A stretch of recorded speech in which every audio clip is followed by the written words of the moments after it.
Gracias por estar con nosotros en su programa Café con Leche, la voz de los latinos en América. Estamos transmitiendo desde el estudio de Café con Leche en Coors Hill, California, y el día de hoy tenemos el honor de tener a Marisa Wood. Ella es candidata para el Congreso en el distrito número 20, el nuevo distrito que fue creado a partir del censo del 2020. Vamos a darle la bienvenida. Marisa, thank you very much for accepting this interview. We are so interested in this race that you are amazed. But let me ask you, tell us a little bit about you for the people who know who you are. Absolutely. My husband John and I moved here 36 years ago. We've lived in Bakersfield all 36 years of our married life. My husband he was managing 600 acres of apples. So our kids were raised in the middle of an apple orchard till they were for about the first 15 years of their life. I've been a teacher, a junior high English teacher for the last 23 years in a school district where 88% of my students receive free and reduced lunch. 13% are homeless, 10% are from migrant families. So I see and am inspired every day by these families who are working 2 and 3 jobs and still getting their kiddos to school. I truly, truly believe, Lilia, that education is the great equalizer. Awesome. And that with an education, everything and anything is possible. So many of my students are the first in their family to go on to college. I also am in charge of the AVID program, and that's exactly our goal in AVID, is to get these students the support they need to move on to a 4-year college. Again, I'm a mother, a grandmother. I have 2 perfect grandchildren, all of whom I am ready and willing to be that example for, especially for women. We have to be so careful now that our rights are protected. So I'm honored to stand up and be the voice for women in this district and all across the country Marisa, in protection of our rights. Do you know, I'm going to ask you that in the future responses you don't extend so much because it's difficult to translate all that. Okay, bueno, nos está hablando, ella es la candidata para el distrito número 20, el nuevo distrito creado. Ella dice que desde hace 36 años en que se movió a Bakersfield con su esposo, ha estado ahí, y bueno, su esposo decidió poner una granja de 600 acres para cultivar manzana, y dice, mis hijos crecieron en ese ambiente más o menos hasta que tenían 15 años. Dice, yo he sido maestra en una escuela, en una high school, dice, donde la mayoría de los estudiantes son de descendencia hispana, y dice, incluso también tengo el programa AVID, que es para ayudarles porque es la primera generación que va a tener la oportunidad de ir al colegio, y este es el objetivo del programa. Dice, yo soy una mamá, ya soy abuela también, tengo dos nietos, y tengo muchas ganas de representar a la comunidad de Bakersfield en este distrito, y es tiempo que las mujeres tomen acción. And do you know, this is really good. Why do you know, you look like you could have right now a very comfortable life. Why did you decide to run for Congress right now that everything is so crazy, no regular times at all? Why did you decide to make this effort? That's why, Lilia. Because I believe integrity matters. I believe service to the community over partisan politics matters. I've never been one to stand by when I see an injustice happen. I will not allow Kevin McCarthy and the extreme right wing to endanger and hurt my precious students, with all of the legislation that they're passing and they're threatening to pass. So I have to be an advocate for our children and our families who, like you and me, are just trying to do the right thing. Bueno, ella dice, le digo que se ve que podría ella tener en estos momentos una vida muy cómoda, porque ya hizo todo su trabajo, podría disfrutar, porque decidió ser candidata en estos tiempos donde hay tanta agresividad, tanta odio, diría yo, entre las partes. Dice, precisamente por eso es que decidí correr para esta posición. Espérame tantito, decline. Sorry about it. Bueno, dice, por eso es precisamente que yo decidí correr para esta posición, porque estoy viendo que se han hecho ya muchos abusos. A mí me parece que el congresista McCarthy es una persona que está proponiendo leyes extremas, se cometen muchas injusticias, y yo no soy de esas personas que se quedan calladas cuando ve que algo está hecho mal. Así es que he decidido que es mi tiempo para correr por la legislación y tratar de hacer todo para que podamos salir adelante de este momento tan horroroso. This is really, really good. What are your main concerns? What are your platform for your campaign? Number one is I want to rid our district. Our district has had one of the highest levels of poverty in the state for many, many years. As a teacher, childhood poverty is going to be my number one concern. I want to make sure that legislation is passed, for example, like the child tax credit that was passed that my opponent voted against. That helped raise so many children out of poverty. I want to look at, I want parents to be able to choose, be able to both feed their children and provide them with health care. Bueno, so that's one. Okay, very good. Le estoy preguntando ¿qué son sus principales preocupaciones? ¿Qué es lo que ve en la comunidad que le preocupa? Dice, bueno, en primer lugar, yo estoy en un distrito donde hay un alto nivel de pobreza. Dice, es uno de las áreas con más pobreza a nivel estatal y principalmente en la pobreza en los niños. Yo me gustaría poder pasar leyes que favorecieran a los niños, dice, porque Kevin McCarthy ha votado en contra de este tipo de proyectos. Yo quiero combatir la pobreza y como nos dijo hace un momento, esta comunidad tiene muchísima población hispana, es una comunidad mayormente agrícola y es importante que toda la comunidad hispana se entere de qué es lo que está pasando y por qué todavía continúan siendo una de las comunidades más pobres, aun cuando aportan muchísimo a la economía de California. Do you know this is really bad that the Latino community, the Hispanic community make a lot of, how do you say, helps a lot to the economy of California. We are the fifth economy of the world, and agriculture is something very important in your area, right? And I was going to say the next one is making sure that we address the water issue, that we can continue, which relates to the childhood poverty. We have a very real threat of food insecurity here, and I know that here we feed the world, Lilia, and absolutely making sure that our farming industry here, that we are able to continue to do that.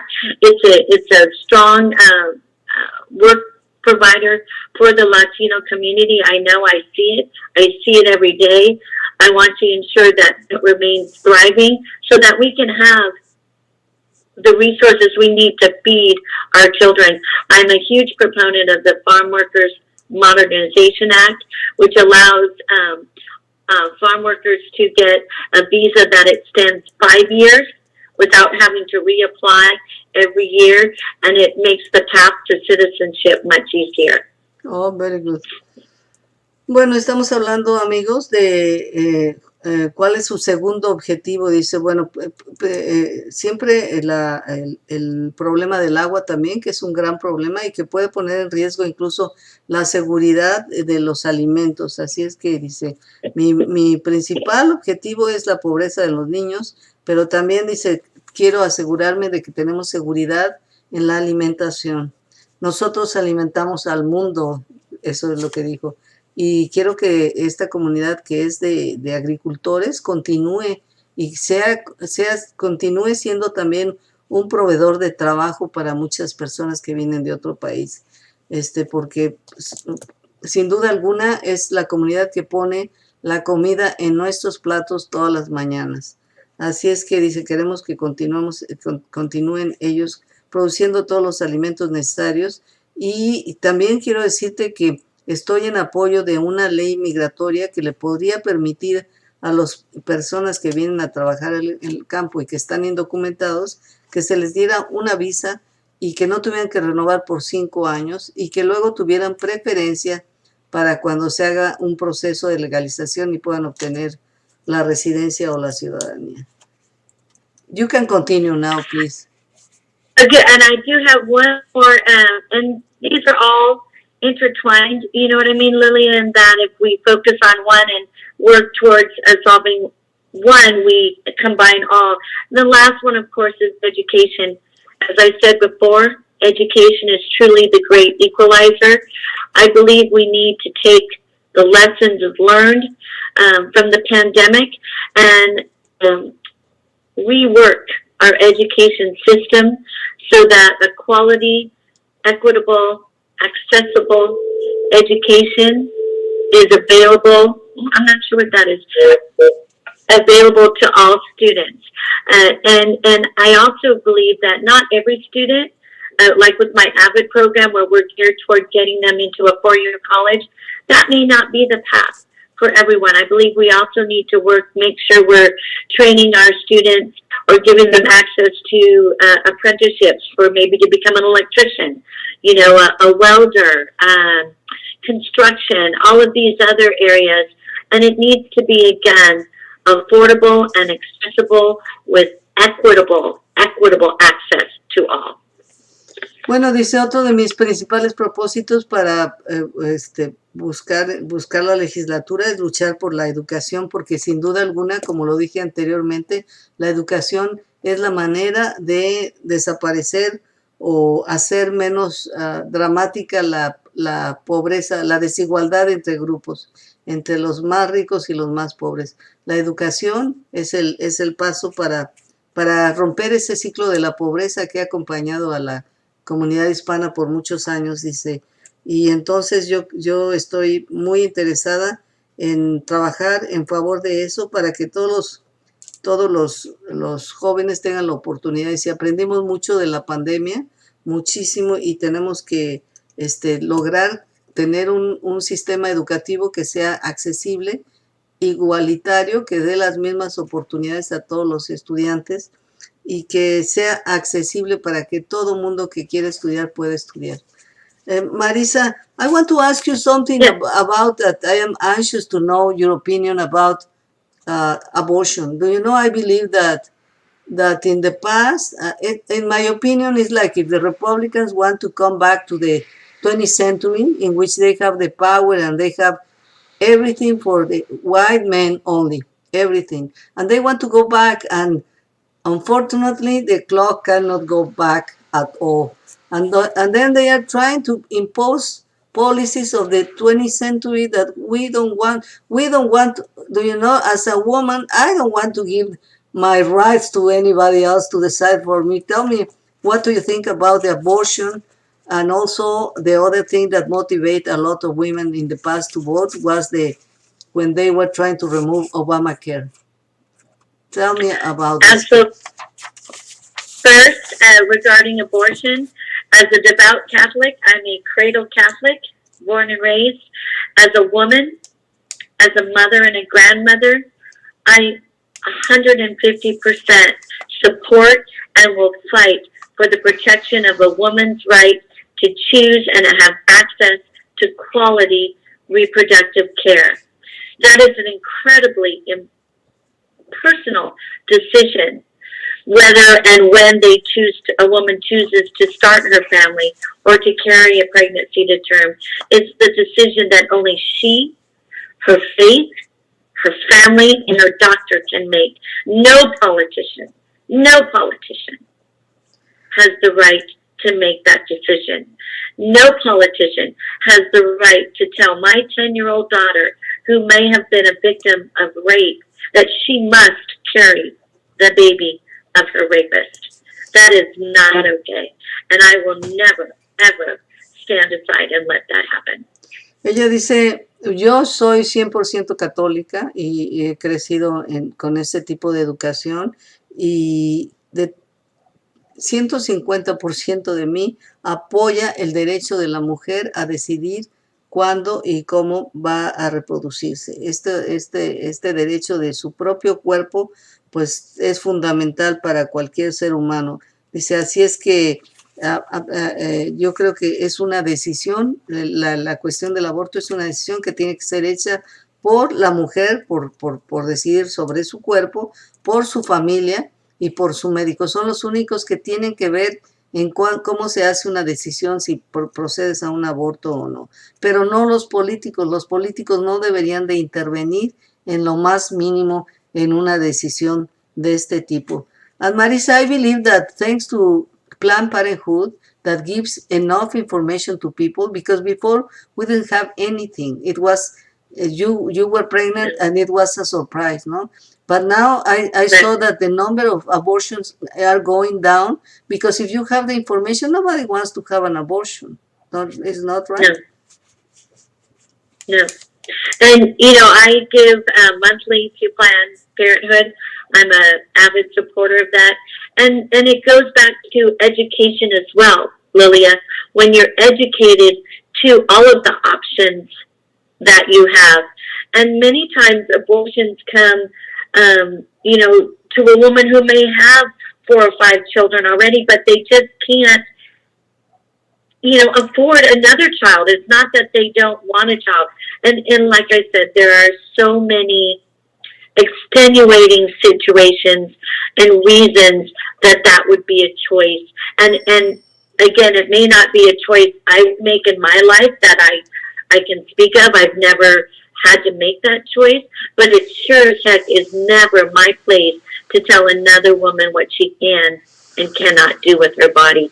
So I believe the importance, like you said, of Planned Parenthood and the education is huge. Estamos hablando, amigos, de cómo el rol de Planned Parenthood en nuestras comunidades, dando la información a todas las personas para que puedan decidir y prevenir un embarazo no deseado, pues ha sido muy importante, y de hecho ha hecho que el número de abortos descienda conforme pasa el tiempo. Entre más educación tenemos, y Marisa está absolutamente de acuerdo con la educación en este aspecto de la sexualidad que Planned Parenthood trae, es un factor que beneficia a muchísimas personas. Dice, sin embargo, van a haber otras situaciones donde una mujer que ya tiene 4 o 5 hijos y que ya no le es posible por cuestiones ya sea de salud, económicas, o de que no les puede dar la atención a sus hijos que ella quiere, va a tener que hacer esas decisiones. Y esas decisiones se deben de hacer no por políticos, sino por ella misma,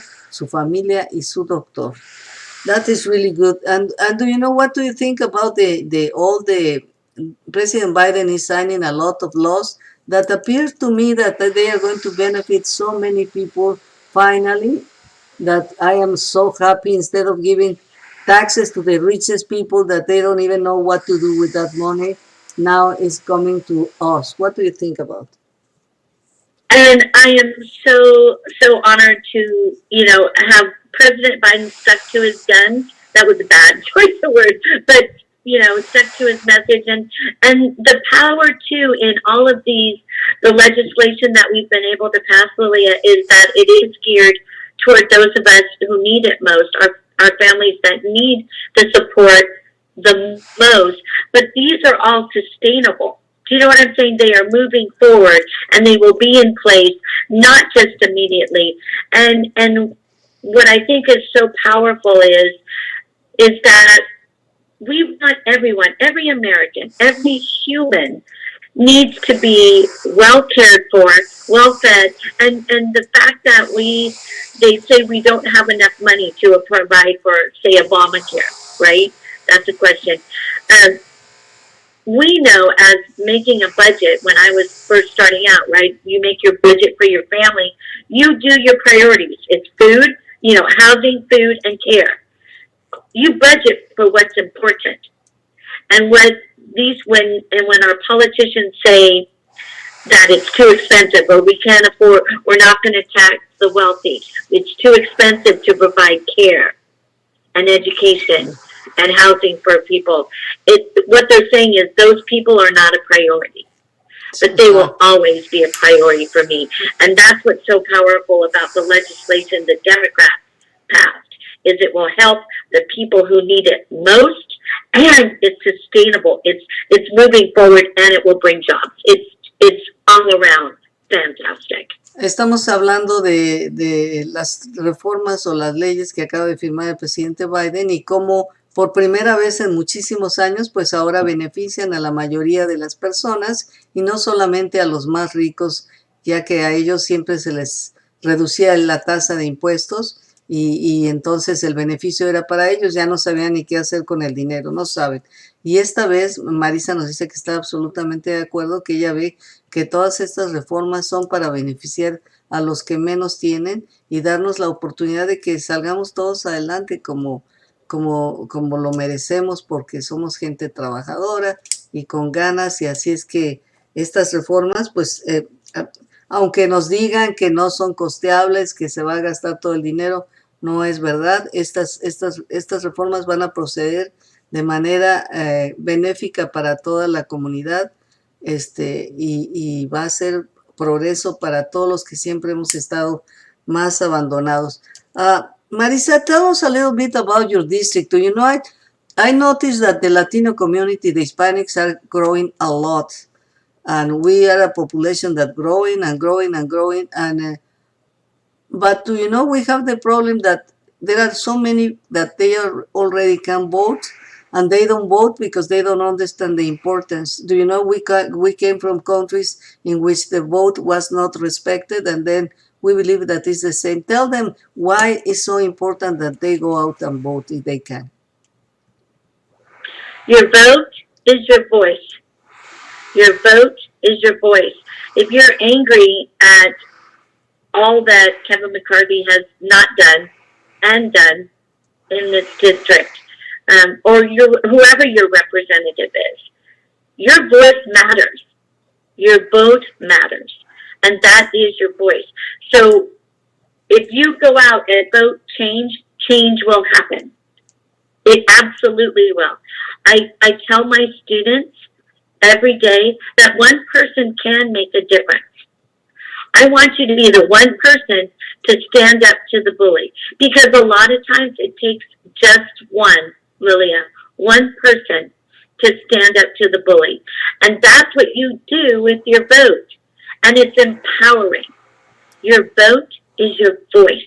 And it means so much here. So much here.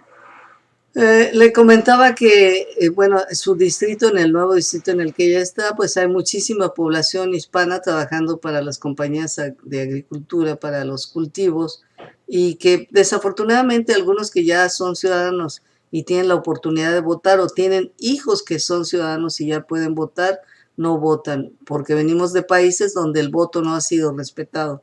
Pero ella nos dice que aquí es diferente, y que toma solamente una persona que se oponga a la persona que quiere abusar con todos los demás para que podamos hacer el cambio, y que nuestro voto verdaderamente cuenta. Si salimos todos a votar, podemos hacer un cambio maravilloso y sobre todo remover al congresista McCarthy, que ha estado ahí ya por muchos años. I think he has been in Congress since 2013 or something like that. Too many years, and we haven't. 2000, I believe it was 2006, was when this district, the old TV23, it's at least, I'm pretty sure it's, and then he was another district before that. So I believe it's about 20 years. Well, do you know? Yeah, you're right, 2007. Since 2007, and he has been in 2 districts before, and now he wants to go to third district, and we are not going to allow it, because we have Marisa. No. Like she said, we need only one person, and Marisa is going to represent us and fight for us. Do you have an idea like how percentage of your district is Hispanics and how many of them can vote? I don't know that off the top. I do know that where I taught was the Fairfax School District, and we were primarily Hispanic. They're in that district, Lilia, and I believe they are still part of the larger CD20. I do think that a portion of the Latino community that is in the northeast part of Bakersfield was carved out and is in the Valadeo district. But either way, wherever you are, Rudy Salas is running against David Valadeo up there. He's a Latino himself. And that's what they need to pay attention to. I can guarantee you will always have my ear, and I will be your voice and your advocate. You're the families I've taught for the last 23 years. So, it is a large majority. I don't have the actual number, dear, for my district right now. I wish I could be there to help you to convince everybody to vote, but I am far away. Well, miren, estamos hablando le preguntaba yo si tenía idea de cuánta era la población hispana, pero obviamente este es un distrito donde la población es muy alta, pero le preguntaba yo específico sobre si sabe cuántos de ellos pueden votar, porque desafortunadamente todavía no votamos y ella nos está diciendo que la única manera de que podamos romper la situación en la que estamos es a través de nuestro voto y apoyar a una persona como Marisa Wood, que verdaderamente está interesada en representar a la mayoría de la comunidad. No obedece a intereses de grupos en cuales les dan, como Kevin McCarthy, que recibe dinero de algunos grupos y que entonces está en contra de la reglamentación de armas. There are so many issues to discuss, Marisa, but I'm going to let you go. It has been great to talk to you. I am so happy and I really hope that you win, because, we deserve people like you in Congress. I would be honored. And, again, you can help. This helps if and just sharing my website, have them, if they liked what they heard today, share the website with their friends and family so they know that there's an option. You know what I mean, to vote. And they can certainly, we've got on the website, there's an opportunity to volunteer. We need, folks to just go out and walk and talk about it. So it all helps. But the most important thing, I think, is for anyone and everyone to understand the power of their vote and the power of their voice. And we have got to get out and vote. Our democracy is on the line. So anywhere, anyone that can get out to vote is a win for us. Cualquier persona que salga a votar es una ganancia para nosotros, y dice, y definitivamente les voy a pedir que compartan mi website con sus amigos y familiares, que compartan también esta entrevista con sus amigos y familiares para que se pueda difundir el mensaje y se pueda ver que tenemos personas verdaderamente interesadas en la población, en el bienestar de la población, y que no responden a intereses de grandes compañías o de propósitos oscuros. Así es que Marisa Wood dice que está encantada de recibir cualquier tipo de voluntarios que quieran apoyarla. Son bienvenidos, y en su website pueden encontrar información. Marisa, it was a pleasure to meet you, and I wish you the best. I know that you are going to be the winner. Thank you. I believe it too. Thank you so much, and wish your listeners a wonderful, wonderful rest of their day. Thanks, Lilia. Hasta la vista.